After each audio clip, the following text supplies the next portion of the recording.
Ito naman yung sumunod na step. Pagtapos naman po nila doon sa exhibition na pag ganun-ganun nila, ito na po yung mangyayari. Bali, habang nakaano po sila, nakaupo po sila, nakaluhod, yung isang tuhod po nila, tapos isa naman na tuhod na kanan ay nakataas. Bali, di ba nakaluhod na sila lahat? Kasi yung 1-2 exhibition, 3-4 exhibition, 5-6 exhibition, 7-8 exhibition, 9-10 exhibition. May maririnig kayo doon na take it. Pag narinig nila yung take it, gagano na po sila.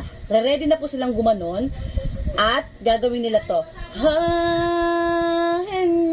Bali, yung ikot po ng leeg nila, dapat po ay sa kaliwa. Okay po? Bali,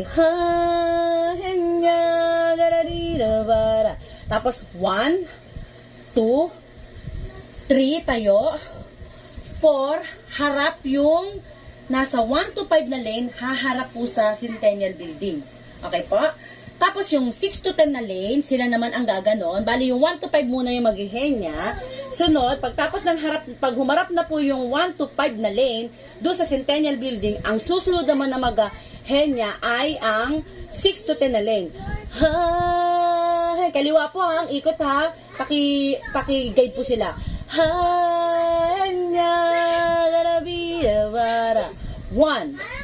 2, 3, tayo. Harap naman sila sa Kalinyo Building. So, magiging magkaharap yung 1 to 5 na lane, tsaka yung 6 to 10 na lane, magiging kaharap nila yung 1 to 5 na lane.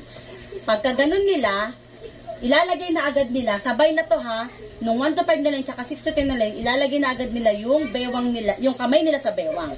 Gaganyan na po sila. Kasi ang susunod na po dito, sa Circle of Life po kasi ang title ng tugtog na yan. So, ang sunod po dito ay In the Jungle. Okay po? Thank you!